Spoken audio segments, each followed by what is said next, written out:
ज्या घरात या 3 भाज्या खाल्ल्या जातात तिथे कायम पैसा येत राहील आणि लक्ष्मीचा वासही राहील. जर तुम्ही या 3 भाज्यांचं सेवन करता तर तुमच्या घरात धनाची कधीही कमी राहणार नाही. घरात नेहमी सुख, शांती, समृद्धी नांदेल. पण या भाज्या ठराविक वारी खायच्या आहेत, तरच तुम्हाला याचे फळ हे प्राप्त होणार आहे. अशा कोणत्या भाज्या आहेत ज्या खाल्ल्याने आपल्याला धनाची प्राप्ती होते? या जगात जेवढे पण खास पदार्थ प्राप्त होत असतात ते फक्त प्राणीमात्रांची भूक शांत करण्यासाठी काम करत असते. तर त्याचबरोबर फक्त कामच करत नाही तर कोणत्या ना कोणत्या प्रकारे प्रत्येक व्यक्तीसाठी नक्कीच फायदेशीर सिद्ध होत असतात. परमेश्वराने कित्येक प्रकारची फळे आणि भाज्या निर्माण केलेल्या आहेत आणि या भूतलावर उगवले आहेत. या भाज्यांपैकी फक्त काहीच भाज्या आवडत असतात, ज्याने ते आपली भूक मिटवण्याचे काम करतात. परंतु मित्रांनो, परमेश्वराने दिलेले प्रत्येक फळ भाज्यांना जर तुम्ही ग्रहण करता तर तुमच्या शरीरामध्ये कधीच कोणत्याही प्रकारचा शारीरिक अशक्तपणा येणार नाही, प्रोटीनची कमी होणार नाही. तसेच तुमचे शरीर नेहमी हसते खेळते ताजेतवाने फुलत राहील. वास्तुशास्त्राच्या फळ आणि भाज्यांच्या ज्ञानामध्ये सर्व काही लिहिले गेले आहे. त्यांच्या अंतर्गत जर तुम्ही आठवड्यातून फक्त काही भाज्यांचे सेवन करता, ज्याबद्दल तुम्हाला या व्हिडिओमध्ये मी तुम्हाला सांगणार आहे, तर तुमच्या जीवनामध्ये तुम्हाला कधीही धनाची कमी होणार नाही. धनाचे आगमन तुमच्या जीवनामध्ये खूपच वेगाने सुरू होईल. तसेच माता लक्ष्मीचा आशीर्वाद तुम्हाला मिळेल. तुमच्या शरीरामध्येही तुम्हाला कधी प्रोटीनची व व्हिटॅमिनची कमी पाहण्यास मिळणार नाही. तर आज तुम्हाला मी वनस्पती ज्ञान आणि वास्तुशास्त्राच्या अनुसार या भाज्यांच्या बाबतीत सांगणार आहे, ज्याने तुम्हाला श्री लक्ष्मीचा आशीर्वाद मिळेल, श्रीहरी विष्णूंचाही आशीर्वाद मिळेल, तसेच शिवशंकर भोलेनाथांचेही आशीर्वाद प्राप्त होईल. प्रत्येकजण आपल्या जीवनामध्ये भाज्यांचे सेवन दररोज करतोच. भाज्यांमध्ये जे पौष्टिक तत्वे असतात ती तुमच्या शरीराच्या प्रोटीनच्या कमतरतेला पूर्ण करतात. शरीराचे प्रत्येक रोगालाही समाप्त करतात. परंतु बघतो पहिले गेलेले आहे, सामान्यतः लोक टोमॅटो, कांदे, कोबी, बटाटा या सर्वांचे सेवन करतात, ज्याने फक्त काहीच प्रोटीनची पूर्ती तुमच्या शरीराची होऊन जाते. परंतु ज्या भाज्यांच्या बाबतीत मी तुम्हाला सांगणार आहे त्या भाज्यांच्या बाबतीत वनस्पती ज्ञानामध्ये स्पष्टपणे लिहिले गेले आहे. आणि जर तुम्ही या भाज्यांचे सेवन करता तर एका बाजूने तुम्हाला आयुर्वेदिक फायदा मिळेल, जसे की तुमच्या शरीराची प्रोटीन, व्हिटॅमिन, आयरनची कमी पूर्ण प्रकारे समाप्त होऊन जाईल. तुमचं शरीर खूपच जास्त घट्टपष्ट होऊन जाईल आणि रोगांपासून मुक्ती मिळेल. आता दुसऱ्या बाजूने याचे तांत्रिक ज्ञान असे सांगते, जर तुम्ही या भाज्यांचे सेवन आठवड्यातून फक्त एकदाही करता तर तुम्हाला श्री लक्ष्मीचा आशीर्वाद मिळेल. म्हणजे जर तुम्ही कर्जात बुडालेले असाल, घरामध्ये धन येण्याचे कमी झाले आहे, घराची बरकत होत नाही, श्री लक्ष्मीच्या आशीर्वादाने या तिन्हींपासून तुम्हाला सुटका मिळेल. म्हणजे गरिबी, दरिद्रता, परेशानी या सर्व काही तुमची पाठ सोडतील आणि तुमच्या जीवनावरती तुम्हाला कधी रुपयांची कमी असणार नाही. तुमच्याकडे पैसे येत राहतील, तुमच्या व्यापारांमध्ये वाढ होईल. अजूनही कित्येक आशीर्वाद तुम्हाला श्री लक्ष्मीकडून प्राप्त होतील. जर तुमचा कोणी शत्रू तुमच्या मागे लागलेला आहे तर तोही श्रीहरी विष्णूंच्या आशीर्वादाने तुमची पाठ सोडून बाजूला होऊन जाईल. तसेच श्री शिवशंकर भोलेनाथांनी जर तुमच्यावर आपला हात ठेवला तर कोणी तुमच्यावर किती मोठी काळी जादूटोणा करून ठेवली असेल तर ते सर्व काही नष्ट होऊन जाईल. फक्त ज्या भाज्यांचे बाबतीत मी तुम्हाला सांगण्यात जात आहे त्या भाज्यांमध्ये तुम्हाला बस हे ध्यानात ठेवायचे आहे की आठवड्यातील फक्त त्याच दिवशी याचे सेवन करा. ज्या दिवसांच्या बाबतीत तुम्हाला या व्हिडिओमध्ये मी माहिती देणार आहे. त्यामुळे माझा तुम्हाला वारंवार आग्रह आहे की व्हिडिओला अर्धवट पाहू नका. कृपया करून व्हिडिओला अगदी बारकाईने शेवटपर्यंत पहा, जेणेकरून तुमच्या जीवनातून सर्व समस्या निघून जाण्यास मदत होईल. फक्त या भाज्यांच्या बाबतीतच माहिती आता सांगण्यात येत आहे. त्यापैकी सर्वात पहिल्या भाजीचे नाव आहे रताळ्याची भाजी असते. यामध्ये आयरन खूपच जास्त असते. जर तुम्ही रताळ्याच्या भाजीला नियमित रूपात आठवड्यातून फक्त एक दिवस खायला सुरुवात केलं तर यांनी एका बाजूने तुमची सर्व ग्रह खूपच अधिक मजबूत बनतात.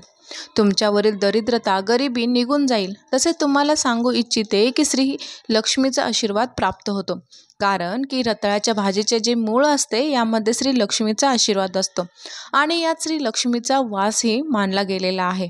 तसेच जास्तीत जास्त लोकांना हे बाब माहीत नसेल, परंतु बघतो वनस्पती ज्ञानाचा अध्याय नंबर 21 मध्ये स्पष्टपणे सांगितले गेले आहे की ज्या पण व्यक्ती ते आठवड्यातून फक्त एकदा या रताळ्याच्या भाजीला जर घरात बनवले तर तिच्यावरील गरिबी दरिद्रता आपला वास सोडून देते. अशी व्यक्ती प्रत्येक प्रकारच्या समस्याशी लढण्यास सक्षम बनून जाते.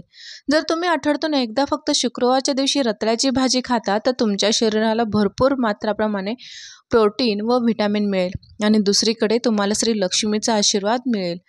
तर शुक्रवारच्या दिवशीच रताळ्याच्या भाजीला खावे आणि तेही रात्रीच्या वेळी खाण्यास उत्तम राहील. असे मानले गेले आहे की जे लोक रताळ्याच्या भाजीला शुक्रवारच्या दिवशी खातात त्यांच्या जीवनामध्ये कधी धनाची कमी होत नाही. शुक्रवारचा दिवस श्री माता राणी लक्ष्मीचा दिवस मानला जातो. आपण रताळ्याची भाजी महाशिवरात्र आणि आषाढी एकादशीच्या दिवशी फक्त खातो. दुसऱ्या भाजीच्या बाबतीत जे तुम्हाला सांगणार आहे ते ध्यानात घ्या. ती आहे भोपळ्याची भाजी. भोपळ्याच्या भाजीला विज्ञानाच्या भाषेमध्ये सर्वात पौष्टिक भाजी म्हणून गणना केली जाते. यामध्ये सत्वांचा आहार भरपूर प्रमाणात असतो. आयुर्वेदिकच्या जाणकारांचे हे मान्य आहे की जर आठवड्यातून फक्त एक दिवस भोपळ्याच्या भाजीचे सेवन केल्याने कित्येक प्रकारचे रोग ही एकदम बरे होऊन जातात. शरीराच्या किती प्रकारच्या पोटाच्या कमीला भरून काढते. ही भोपळ्याची भाजी वनस्पती शास्त्राचा अध्याय नंबर 21च्या 3ऱ्या पानावर हे स्पष्टपणे लिहिलेले आहे की जर तुम्ही भोपळ्याच्या भाजीचे सेवन करता तर तुमच्या घरामध्ये जे धनाचे आगमन होत आहे ते खूपच वेगाने होत जाते. कार्यान्वित होऊन धनाचे आगमन कायम सक्रिय स्थितीत राहते. याचा सरळ सरळ अर्थ हा आहे की जर तुम्ही लोक धंदा व्यापार दुकान चालवित असाल तर भोपळ्याच्या भाजीचे सेवन केल्याने तुमच्या धंद्यात ग्राहकांची गर्दी लाईन लागते व तुम्हाला तुमच्या धंद्यानुसार ऑर्डर भरपूर मात्रात येऊ लागतात. तसेच तुमच्या घरामध्ये धनाची जी आवक आहे ती वेगाने होत जाते. तर होऊ शकले तर भोपळ्याच्या भाजीचे सेवन तुम्ही बुधवारच्या दिवशी करा. हे वनस्पती शास्त्राच्या अनुसार खूप शुभ मानले गेले आहे. तिसऱ्या भाजीच्या बाबतीत जे काही सांगणार आहे ते तर याच खूपच कमी लोक जाणत असतील. मिक्स डाळी वापरून बनवण्यात आलेल्या सांडग्यांची भाजी. फक्त ही सांडग्यांची भाजी म्हणजे 4 प्रकारच्या डाळींना वापरून म्हणजेच या तूर डाळ, मूग डाळ, मटकी डाळ व थोडीशी उडीद डाळ यांना बारीक मिक्सरला वाटून छोटे छोटे सोयाबीनसारखे वडे करून त्यांना उन्हात वाळवतात. या सांडग्यांच्या भाजीला प्रोटीनचे घर मानले जाते. यामध्ये 17 प्रकारचे व्हिटॅमिन व प्रोटीन भरपूर मात्रे येत असतात. या भाजीला ना केवळ पौष्टिक तत्वांचे भंडार मानले गेले आहे तर यांच्या डाळीत श्रीहरी विष्णूंचा वास असल्याचे मानले जाते. हिचा रंग पिवळा असतो आणि पिवळा रंग श्री विष्णूंना अत्यंत प्रिय आहे. या भाजीचे सेवन तुम्हाला फक्त गुरुवारच्या दिवशी करायचे आहे कारण की गुरुवारचा दिवस श्रीहरी विष्णूंचा व सूर्यदेवतेचा मानला जातो. याचे सेवन केल्याने तुमचा सूर्यग्रह मजबूत होतो. याचा अर्थ आहे की तुमच्या जीवनामध्ये जे नवग्रह आहे ते तुमचे नेहमी साथ देत सोबतच तुमचा गुरुग्रहही मजबूत बनेल आणि श्रीहरी विष्णूंचा ज्या पण व्यक्तीला आशीर्वाद प्राप्त होतो तर अशा व्यक्तींच्या जीवनामध्ये आकस्मिक धनाची प्राप्ती होते. आकस्मिक धल्ला होतो म्हणजेच एकदमपणे कुठून तरी तुमच्याजवळ पैसे येतील किंवा मग तुम्ही धंदा व्यापार नोकरी करत असाल तर तुम्हाला अचानक उन्नती पाहण्यास मिळेल. आणि मित्रांनो येथे आपणास मी हे आवर्जून सांगते की हिंदू पुराणाच्या अनुसार श्री लक्ष्मीच्या हातात धन देण्याचे कार्य असते, परंतु कोणास किती धन द्यावे हे मात्र श्रीहरी विष्णूंच्या हातात असते. त्यामुळे गुरुवारच्या दिवशी तुम्ही या भाजीचे सेवन अवश्य करा.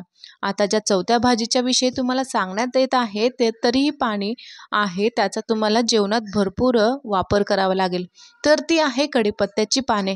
कढीपत्त्याची जर तुम्ही तुमच्या जीवनात वापरला तर वनस्पती शास्त्राच्या अध्याय नंबर 21 मध्ये स्पष्टपणे सांगितले गेले आहे जो पण कढीपत्त्याचा वापर करतो त्याच्या जीवनामध्ये जे पण शत्रू आहेत आणि शत्रू जर त्याचे नुकसान करू इच्छितात तर ते त्यात कधीच यशस्वी होऊ शकणार नाही.